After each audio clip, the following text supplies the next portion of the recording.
Hi hello and welcome to our story with சொந்தங்கள் channel. இன்னைக்கு நம்ம பார்க்க போறது வீட்டின் மூலையில் ஒரு சமையலறை. ஒரு சதுர கஜம் 8.5 விலைக்கு நிலம் வாங்கி வீடு கட்டினாராம் கிஷனின் அப்பா. ரயில் பெட்டி தொடர் மாதிரி வரிசையாய் அறைகள். எல்லா அறைகளும் முடிந்த பின் போனால் போகிறது என்று ஒட்ட வைத்தார் போல ஒரு சமையலறை. 2 ஜன்னல்கள். ஒரு ஜன்னலின் கீழ் குழாய் வைத்த தொட்டி. ஒரு பெரிய தட்டு கூட வைக்க வகை இல்லாமல் குறுகியது. கீழே செங்கல் தடுப்பு இல்லாத சாக்கடை முற்றம். மேலே குழாயை திறந்ததும் கீழே பாதங்கள் குறுகுறுக்கும். 10 நிமிடங்களில் ஒரு சிறு வெள்ளக்காடு காலடியில். அதில் நின்று நின்று அடிப்பாதம் எல்லாம் வெடிப்பு கீறல்கள். சமையலறையில் அடி வைத்து முதல் நாள் சமைத்து கைக்கு தங்க வளையல் போட்ட உடனேயே வெடிப்புக்கு தடவ ஒரு மெழுகு களிம்பு தந்து விடுவாள் ஜிஜி என்று எல்லோரும் கூப்பிடும் கிஷனின் அம்மா. சமையலறையின் கிழக்கு புறம் பார்த்த ஜன்னல் வழியே பச்சை மலைகள். மேலே ஒரு வெள்ளை பொட்டு கோவில், பிள்ளையார் கோவில். அந்த ஜன்னலின் கீழேதான் சமைக்கும் மேடை. வெடிப்பு பாதங்கள் பச்சை மலையில் உறுத்தாமல் இருந்திருக்கலாம். ஆனால் அந்த ஜன்னல் வெளியேதான் துணி உலர்த்தும் கொடி.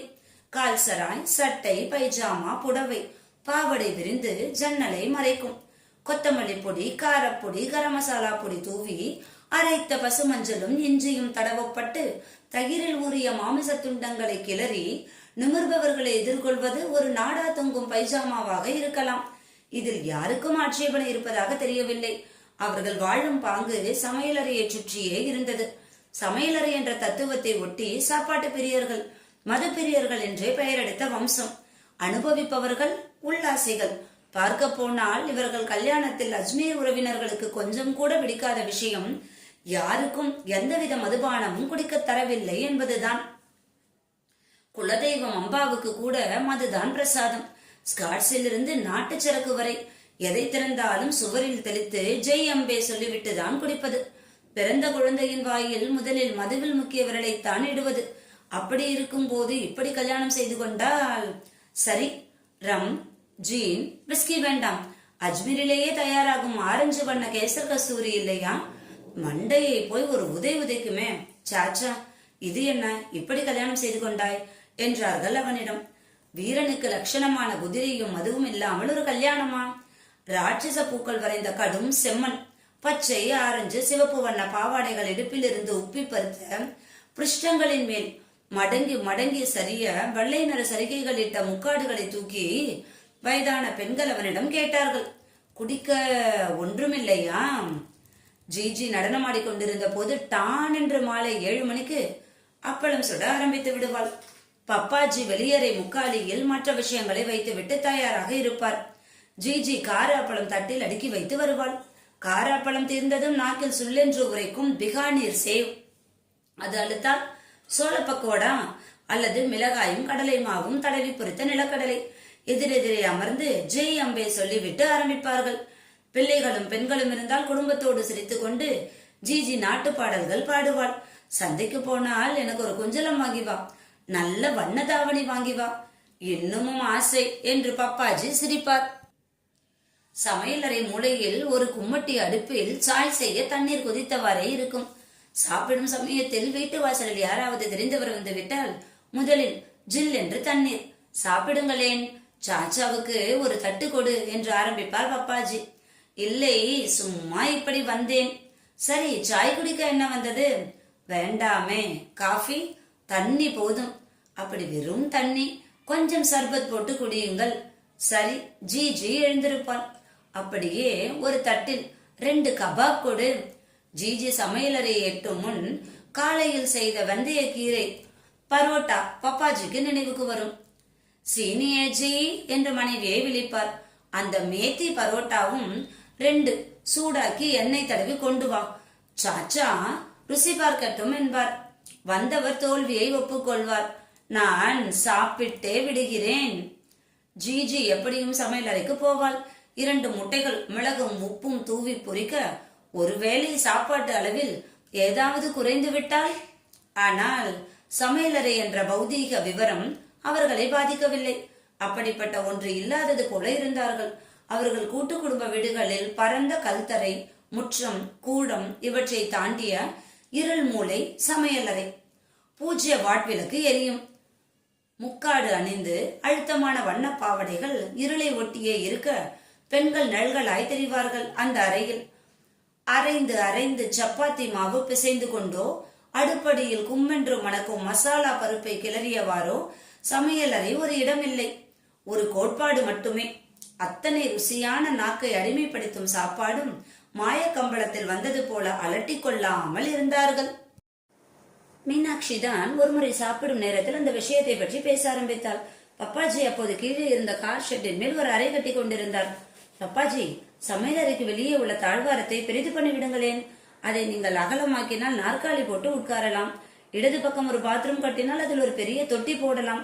பாத்திரம் தேய்க்க பாத்ரூமுக்கு வெளியே துணி உலர்த்த அலுமினிய கம்பி போட்டு விடலாம். பப்பாஜி இந்த அபிப்பிராயத்தால் தாக்கப்பட்டவர் போல பார்த்தார்.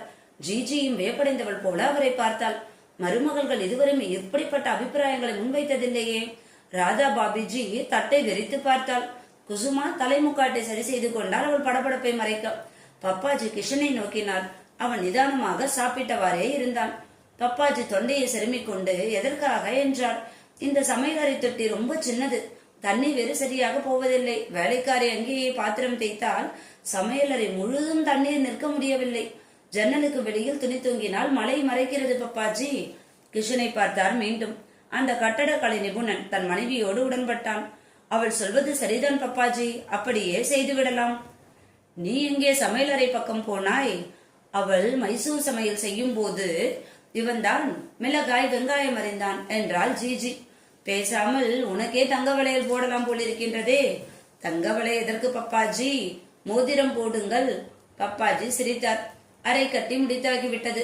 சமையலறை நிலவரம் மாற்றப்படவில்லை. துணி உலர்த்த இன்னும் 2 நைலான் கயிறுகள் கட்டப்பட்டன. ஜன்னல் எதிரே பப்பாஜியின் மௌனச் சவால். பெண்ணே, மைசூர் பெண்ணே, இங்கே நிரந்தரமாக வாழாத உனக்கு மலை எதற்கு? அதன் பச்சை எதற்கு? ராஜஸ்தானத்து சமையல் பண்பாட்டுக்கும் ஜன்னலுக்கும் பாத்திரம் அலம்பும் தொட்டிக்கும் என்ன சம்பந்தம் பெண்ணே? கருத்த நிறமுடைய முக்காடு அணிய மறுக்கும் என் பையனை வசியப்படுத்திய நிறைய பேசும் பெண்ணே. பின்னிரவு 3 மணி வாக்கில் மயில்கள் அகவ ஆரம்பித்தன.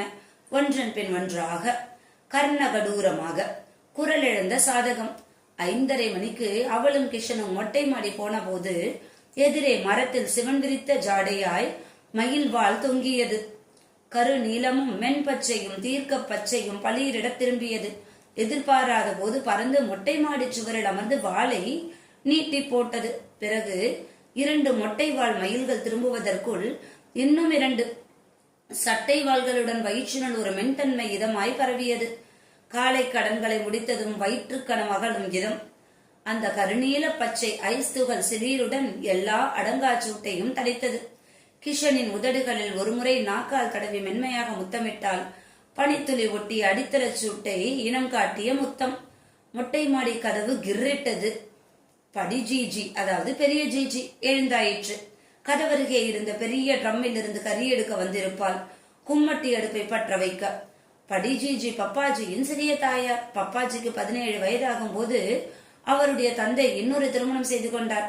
ஒரு 17 வயது பெண்ணை 5 பெண்கள் பெற்றாள். பப்பாஜி தான் ஆதரவு. பெயர் தான் படி ஜிஜி. அவளுக்கும் ஜிஜிக்கும் இடையே 2 வயதுதான் வித்தியாசம். பொக்கை வாய். பொய்ப்பல் வேண்டாம் என்று விட்டாள். மாமிசம் சாப்பிடுவதை விட்ட பின்னர் எதற்கு பல் என்று கூறிவிட்டாள். காலில் அணிந்த கனத்த வெள்ளித்தண்டை படியில் இடிக்க போய்விட்டாள் படி ஜிஜி. சாய் கொண்டு வரட்டுமா மீனா? கிஷன் போனது மாடி இரும்பு தொட்டி குழாய் திறந்து முகம் கழுவி பல் தேய்த்தாள். தொப்பியால் மூடிய கெட்டிலில் சாய் கொண்டு வந்தாள் கிஷன். கீழே வைத்து 2 கோப்பைகளில் சாய் ஊற்றிய பிறகு இஞ்சி துளசி மனம் பரவியது. ஒரு காலை நட்சத்திரம் மினுக்கியது. மயில் நீல பச்சையில் தெரித்தது. சாய் தொண்டையில் சூடாக இறங்கியது. கீழே போன போது சமையலறை மூலையில் பெரிய பித்தளை டம்ளரில் கிஷன் ஊற்றி தந்திருந்த சாயை முக்காட்டு தாவணியில் துணியால் பிடித்தவாறு அமர்ந்து ஊதி ஊதி குடித்துக் கொண்டிருந்தாள் படி ஜிஜி.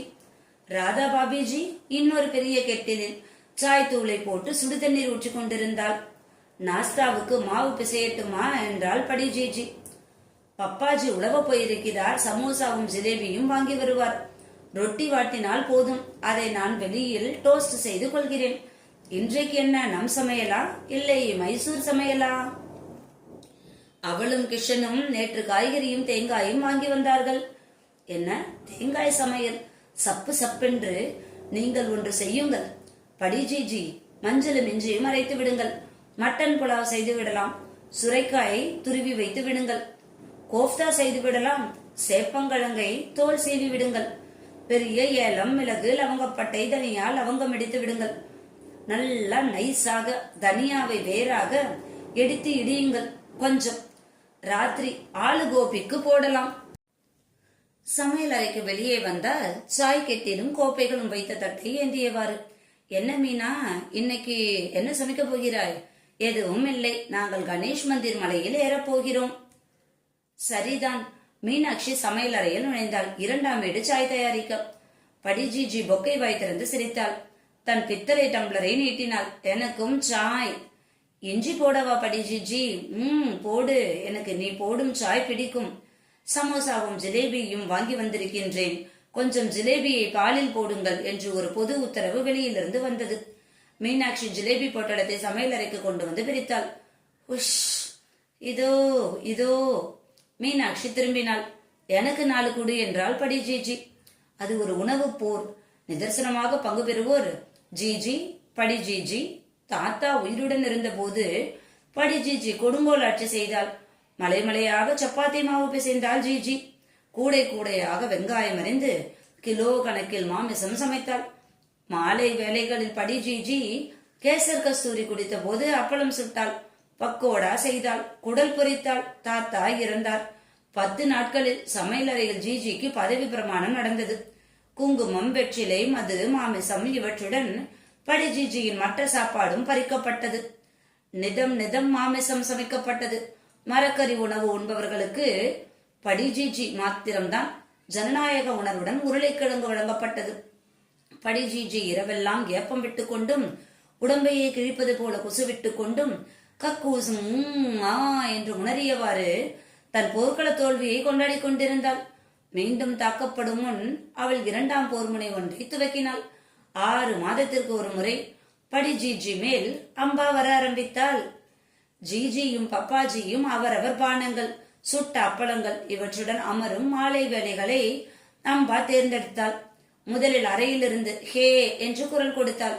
அடி வயிற்றிலிருந்து பதறி ஓடி வந்ததும் என்னை மறந்தாயா என்று சீறினாள். தாழ்ந்து வணங்கி உத்தரவிடுங்கள் அம்பே என்று ஜிஜி சொன்னதும், எனக்கான பானத்தை தான், கேசர் கஸ்தூரி வேண்டும், 1 கிலோ, பர்ஃபி வேண்டும், வறுத்த இறைச்சி வேண்டும். ஆகா என்று கட்டளையிட்டார். எல்லாம் தரப்பட்டதும் அம்பா, போங்கள் எல்லோரும் என்று உத்தரவிடுங்கள். படி ஜிஜியின் அறையில் ஆரவாரம் கேட்கும் சற்று நாழிகை. மறுநாள் காலை மதுவால் கனத்த கன்னிமைகளை கஷ்டப்பட்டு திறந்து சமையல் அறையில் ஒரு பொக்கை வாய் புன்னகையுடன் ஒரு காட்சியளிப்பாள் படி ஜிஜி. அம்பா கஷ்டப்படுத்தி விட்டாள் என்பாள்.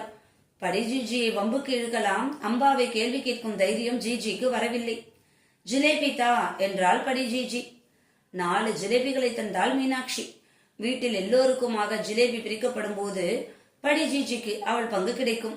இது ஆசையினால் ஆரம்பத்தில் இவற்றை அவள் எங்கேதான் வைக்கின்றாள் என்று நினைத்தாள் மீனாட்சி.